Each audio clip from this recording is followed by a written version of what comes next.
जय माँ इंद्राक्षी, जय अम्बे। इंद्राक्षी धाम में दर्शकों आप सभी का हम हार्दिक स्वागत करते हैं। आज के दिन जिन जातकों का जन्मदिवस है, मैरिज एनिवर्सरी, उन सभी को हमारी तरफ से बहुत बहुत शुभकामनाएं। त्योहारों की झड़ी अब लगने वाली है। जैसे कि कल हरियाली तीज है, इसे कजली तीज के नाम से भी जाना जाता है। उसके बारे में भी आज थोड़ा बहुत आपको बताने का हम प्रयास करेंगे। साथ में आज का हमारा जो सब्जेक्ट है वो है, हम बहुत लोग ऐसे हैं जो भाग्य रत्न पहनते हैं। बहुत लोग भाग्य रत्न नहीं पहन पाते हैं, रुद्राक्ष पहनते हैं।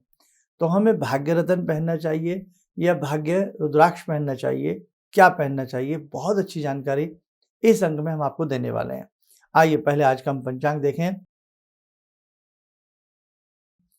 18 अगस्त सन 2023, दिन शुक्रवार, संवत 2080, श्रावण मास, शुक्ल पक्ष, तिथि आज द्वितीया है और कल हरियाली तीज है। नक्षत्र पूर्वा फाल्गुनी, राहु काल 10:30 से 12, दिशा सूल पश्चिम दिशा। 1 मिनट में एक छोटा सा मैसेज ये दे दें। इंदौर में जो विशेष रुद्र पूजन हुआ वो बहुत अच्छे से हुआ। बढ़ चढ़ करके साधकों ने उसमें भाग लिया और 100 से ज़्यादा, हम तो यही सोच रहे थे कि मे बी 200, 300, 400 व्यक्ति ही उसमें पूजन कर पाएंगे, लेकिन हजारों की संख्या में आप लोग वहाँ पहुँचे। आपने बहुत मन से पूजन किया। सदाशिव शंभू की कृपा आप सबके ऊपर, परिवार के ऊपर हमेशा हमेशा यूं ही बनी रहे। वहाँ पर प्रसाद रूप में आप सबको रुद्राक्ष का प्रसाद भी दिया गया है ना। तो वो रुद्राक्ष जो आपको वहाँ पर हमने दिया, उस रुद्राक्ष को लाल धागे में सोमवार के दिन या तो आप लोग पहन सकते हैं, या उस रुद्राक्ष को अपने पूजा पाठ, जहाँ भी आप भक्ति पूजा पाठ करते हैं वहाँ पर भी उस रुद्राक्ष को आप सहेज करके रख सकते हैं। अब दूसरा रुद्राक्ष भी आपको जरूर मिलेगा।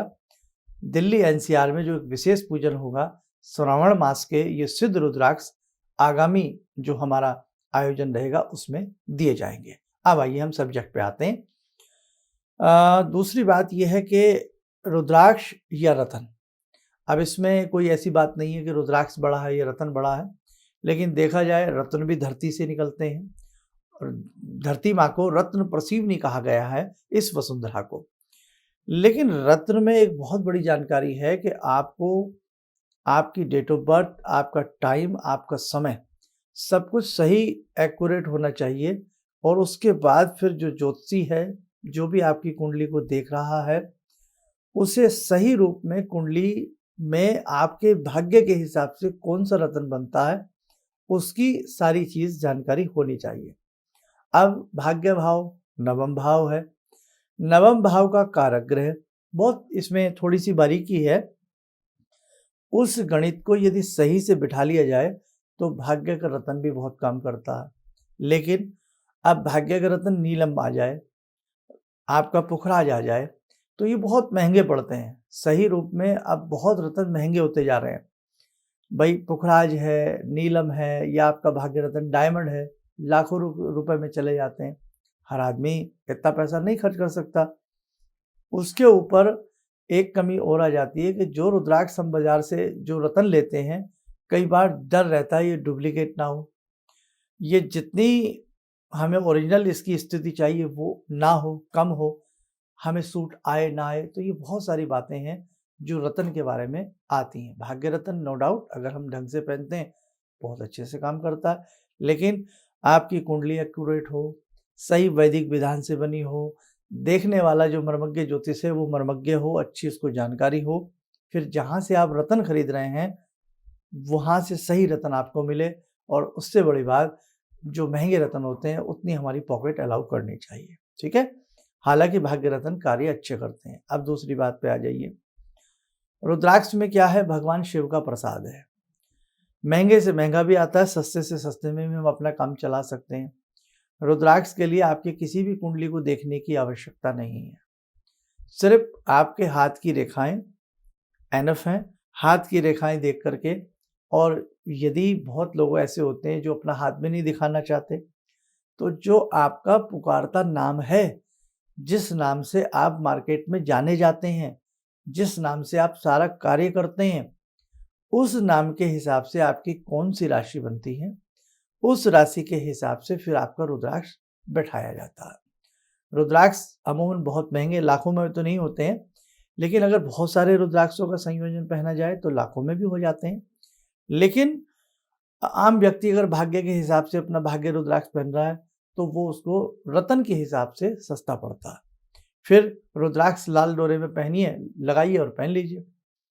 रत्न के लिए आपको धातु चाहिए, सोना। बढ़िया रुद्राक्ष पहनोगे तो उसमें डोरे में पहन लो, बड़ी हद से चांदी सोने की कैप लगवा दो हल्की सी। लेकिन रतन अगर बढ़िया से बढ़िया पहनोगे तो भारी अंगूठी चाहिए, गोल्ड में चाहिए। अब आप यदि 2-2.5 लाख का डायमंड पहन रहे हैं तो उसमें वाइट गोल्ड चलता है, महंगा होता है। आप यदि पुखराज पहन रहे हैं 2 लाख का, 2.5 लाख का, 4 लाख का, 5 लाख का, रुद्राक्ष की, इनकी रत्नों की अब कोई वैल्यू नहीं है। मतलब वैल्यू से मतलब क्या है कि कोई कीमत आंकी नहीं जा सकती, कितना महंगे से महंगा आप ले सकते हैं। इसलिए मेरा राय यही है कि ऐसी स्थिति में आप रुद्राक्ष धारण करिए, आपको रुद्राक्ष कभी नुकसान नहीं देता। रत्न यदि नीलम ही है या कोई रत्न है आपको सूट ना है तो आपके विपरीत भी जा सकता है आपका स्थिति, लेकिन यदि रुद्राक्ष पहनते हैं तो उसमें किसी प्रकार का साइड इफेक्ट नहीं होता। अब मेरी बात को अन्यथा न लें, ना ही कोई मेरी रुद्राक्ष की दुकान है, ना ही मेरी कोई रत्नों की दुकान है, लेकिन मैं जो भी मेरे से साधक जुड़े हैं, सच बताना, सही बताना मेरा कर्तव्य बनता है। इसलिए रुद्राक्ष का कोई साइड इफेक्ट नहीं होता। आपकी पूरी कुंडली की डिटेल नहीं जरूरत है, आपकी नाम से, नाम राशि से या आपकी हाथ की रेखाओं से आपका भाग्य रुद्राक्ष पहचाना जा सकता है और वो आपको पहनाया जा सकता है। बहुत अच्छे से कार्य करता है, भगवान शिव का प्रसाद है। तो ये थी रत्न और रुद्राक्ष के बारे में चर्चा। बहुत लोगों के क्वेश्चन आ जाते हैं। रुद्राक्ष पहनने में हमें ये महसूस होता है कि भगवान शिव का आशीर्वाद हमारे साथ है। जिन लोगों को जल्द नजर लगती है, रुद्राक्ष बहुत अच्छा कार्य करता है। जिन लोगों के ऊपर ऊपरी बाधाएं या शत्रु बाधा हावी होती है, रुद्राक्ष बहुत अच्छे से कार्य करता है। जो विभिन्न प्रकार के मंत्र जपते हैं, भगवान की साधना में जिनका अटूट विश्वास है, उनके लिए रुद्राक्ष बहुत अच्छा है। ठीक है, तो हर तरह से रुद्राक्ष पहनना एक फायदे की बात रह जाती है। अब हम थोड़ा सा संदेश उनको भी दे देते हैं जो कजली तीज, कल के दिन हरियाली तीज मनाने वाले हैं। कैसे मनानी है, क्या करना है, क्या है हरियाली तीज का महत्व, संक्षिप्त में बताएंगे। आइए पहले समय हो चला आज की ध्यान साधना से जुड़ने का। जुड़ते हैं आज की ध्यान साधना में हम भगवान श्री हनुमान से। ओम अतुलित बलधामं हेमशैलावदेयं धनुजवन कृशानु ज्ञानिनामग्रगण्यं सकलगुणनिधानं वानराणामधीशं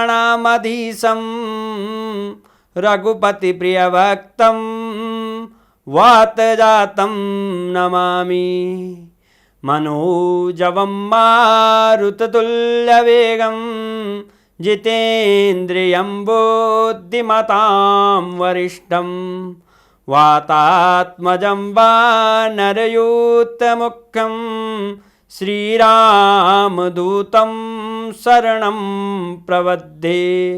श्रीरामदूतं शरणं प्रपद्ये।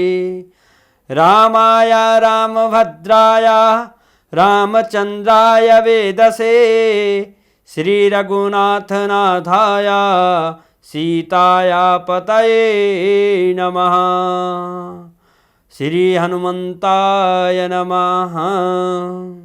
कवच बना लें, ध्यान करें, भगवान हनुमान जी का शुभ आशीष हम सबके ऊपर बरस रहा है।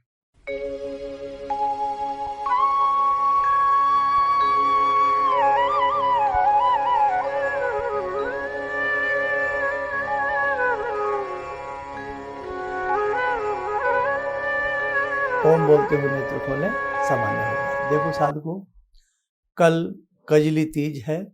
इसे हरियाली तीज भी कहते हैं क्योंकि बरसात का महीना होता है, प्रकृति चहुं ओर से हरी भरी हो जाती है, इसलिए इसको हरियाली तृतीया भी कहा जाता है, हरियाली तीज भी कहा जाता है।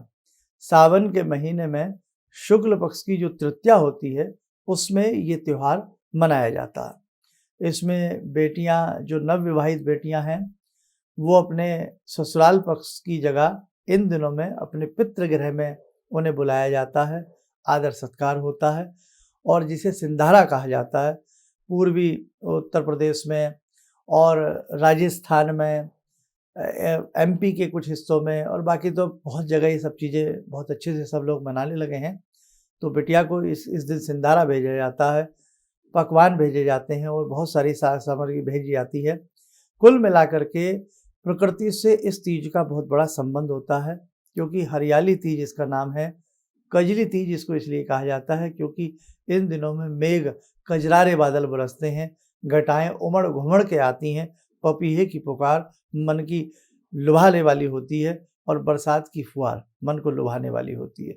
जो मेघ काले बादल होते हैं, इसलिए उन काले बादलों की उपमा में भी इसका नाम कजली तीज रखा गया है।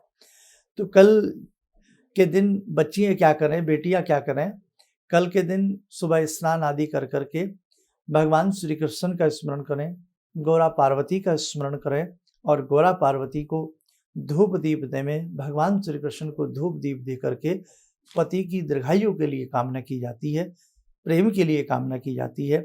और आप जो आम व्यक्ति सब घर में जिनकी शादियां हुए टाइम हो चुका है, तो वो भी अच्छे से कल के दिन जो है भगवान शिव पार्वती को धूप दीप फल फूल आदि अर्पण करें।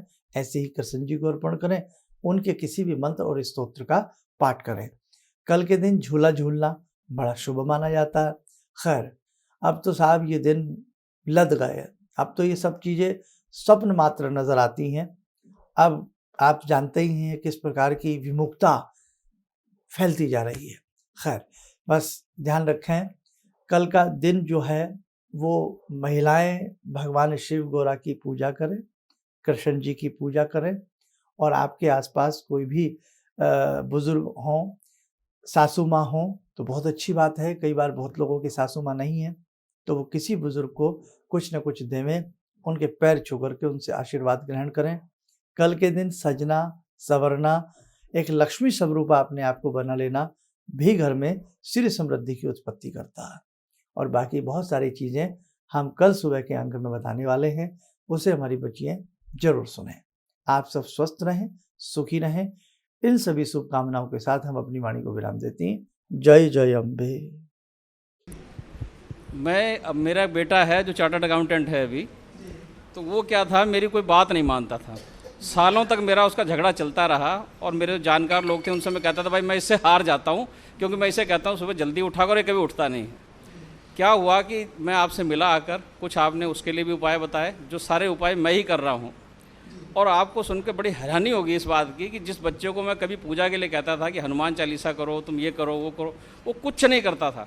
आज मैं बड़ा हैरान हूँ कि सोमवार के दिन वो उठता है, खुद ही जो है वो मेरे घर में बेल का पेड़ भी लगा है, बेल के पत्ते तोड़ता है और उनके 11 सेट बनाता है। कहाँ से उसने लिया मुझे पता नहीं। और भगवान शंकर पर जाकर जल चढ़ाता है, उन पर राम राम लिखता है। और ये सब जो मैं ये समझ पाया हूँ कि जो मैं 2 महीने से आपका ये जो कर रहा हूँ मंत्र का जो है, तो मेरे ख्याल में इससे बड़ी उपलब्धि तो और कोई हो नहीं सकती। धन्यवाद। किसी भी समस्या के समाधान के लिए मिले प्रसिद्ध हस्तरेखा एवं वास्तु विशेषज्ञ प्रोफेसर धर्मेंद्र शर्मा जी से। नोट: शिविर में भाग लेने हेतु एवं व्यक्तिगत रूप से मिलने के लिए कॉल करने का समय सुबह 10 बजे से शाम 6 बजे तक। हमारे विभिन्न ज्ञानवर्धक कार्यक्रम देखने के लिए आप हमें अभी सब्सक्राइब करें, बेल आइकन को प्रेस करें ताकि आप देख सकें हमारा कार्यक्रम सबसे पहले। और अधिक जानकारी के लिए फेसबुक पेज को लाइक करना न भूलें।